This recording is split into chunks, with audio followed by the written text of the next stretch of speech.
how you handle this new world, how settlement roster. How have you guys approached it as a football staff with these changes and everything that's being ready?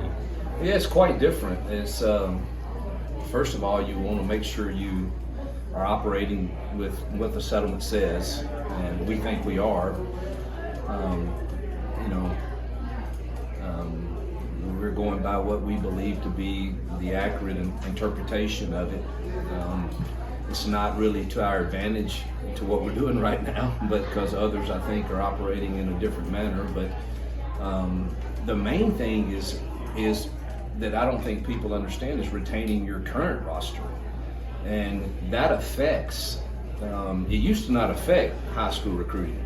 You were going to sign your 20 to 25 guys, but now with the salary cap, you have to look at a room like our wide receiver room where on paper, we're not losing a single kid. And we got to retain those guys because I like that room a whole lot. And so you don't have the means, so to speak, to go after the number of high school receivers that you would normally go after, because you can't really. I mean, again, on paper, we're not losing one, and I don't want to lose one. I really like that room. I love our young D linemen, and so it's kind of difficult to really, you're sitting here trying to sign a class when you really don't know what your current roster will be in January. And so that's a challenge, but you have to operate within the manner of what the settlement really says and the interpretation that we've received, and that's what we're doing. And we're talking about a staff that's put together 2 top 10 classes, and here we are. We're really not in that realm right now. Do I think we will be in December? I do. I believe that wholeheartedly. We had over 50 visits in June, and I thought, most families felt like, man, this is a great place to be. But we've got to figure all this other out, and I know John's going to talk more in depth about the parameters to which we're operating. But it is more challenging for sure. But the main thing to me is retaining our current roster and then filling the gaps with obviously elite talent from whether it's the portal or high school recruiting. But retaining that roster does affect the way you approach recruiting, and that's new. That used to not be the case. I mean, you were going to sign some kids and figure out the numbers on the back end, but you can't do that when you have to be under the revenue sharing cap. Coach, you guys just signed Jacoby Matthews at safety yesterday. How are you guys going to assess that group? That's a loaded position group now. Yeah, I mean, Jacoby, talent-wise, the guy's a 5-star talent, and obviously he did not own up to the responsibilities that you have and the accountability that you should have. We had some great heart-to-hearts. I believe with all my heart that he understands this is his last chance, and he didn't do anything that, he just did not receive the blessing that he had at his previous school, and I think he's learned a lesson, and adding another elite safety to that group is beneficial to us. So we're excited to give him a chance. 2 on the left. Yeah. Hugh, I was going to ask you about Xavier Chaplin. People have been talking about him as an early round NFL guy this offseason. I know he didn't get to go through the spring, but what do you guys think y'all have in him, and what he can bring to y'all, especially as a left tackle? Yeah, I would say, I want to give a shout out to Will Redmond and his crew. I think they do a great job of evaluating talent. He was the top ranked tackle for us in the portal, and we haven't gone through spring with him, but just looking at all the summer workouts, the length and the footwork that he has, it changes us. It allows us to move D Wade inside full time, and so I think he is an all SEC type performer when I watch him move around. We hadn't played a game, hadn't practiced yet, but love his mentality. Mason's also, by the way. I think we got 2 legit guys there that have played elite football at a high level, and I think that changes us. We really hadn't had that in our time here. Hugh, do you feel like in the middle of all the change that's been happening with the house settlement and how it affects high school recruiting, do you feel like Auburn's pitch has been, like, to high school kids and their family, has it been effective over the past, say 30 days or so? How would you kind of assess kind of your approach? I think the families love Auburn. I know they do, and I'm confident of that. And I think they love the atmosphere within our building and the culture that we've created there. There's a lot of factors that go into high school recruiting, and I do think it will all play out in the long game. And we'll be in more battles than we are currently in people's eyes.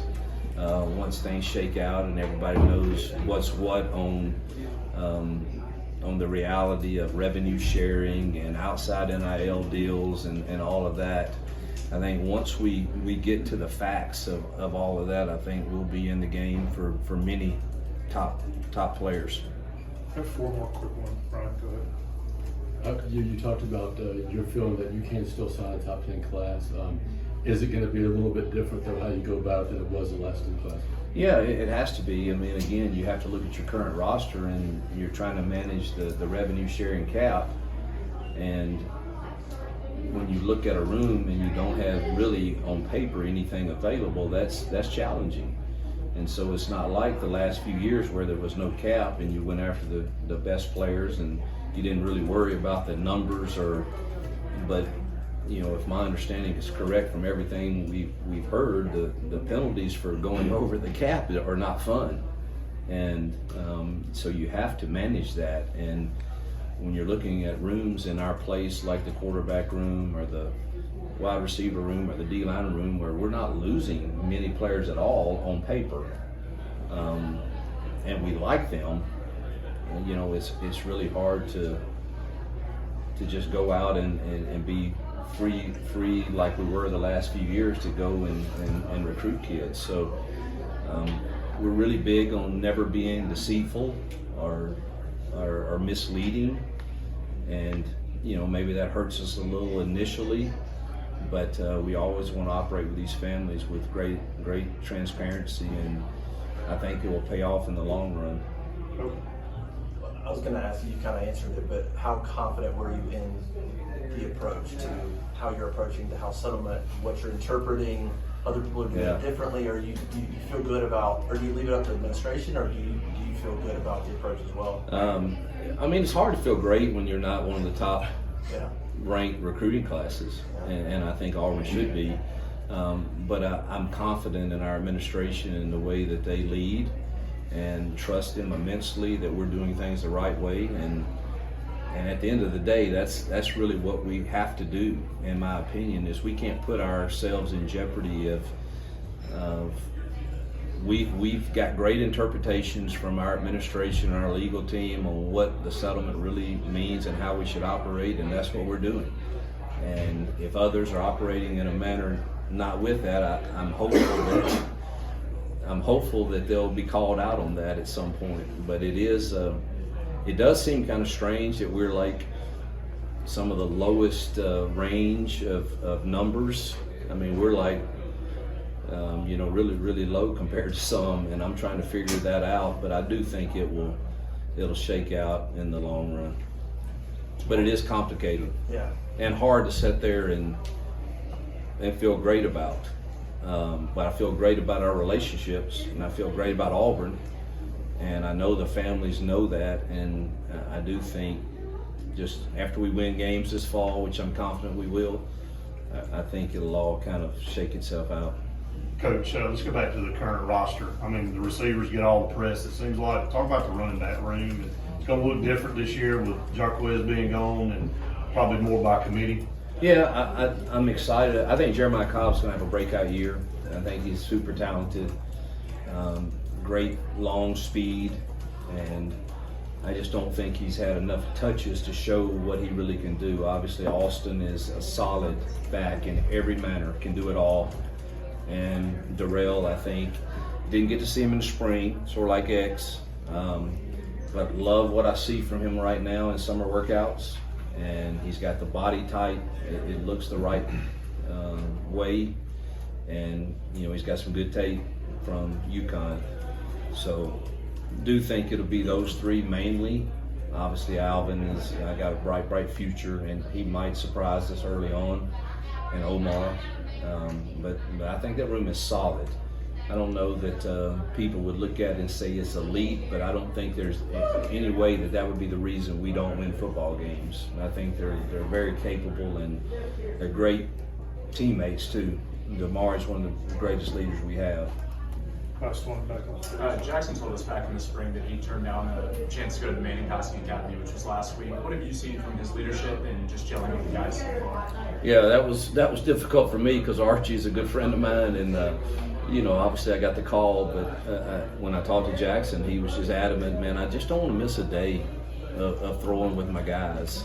And I've been to the Manning camp twice, and the most important thing for me is to be with my teammates, and I've got to respect that, and Archie did also, and that's what I've seen from him. And I think his confidence has grown and grown and grown since he's been here, and having those receivers to throw to is helpful.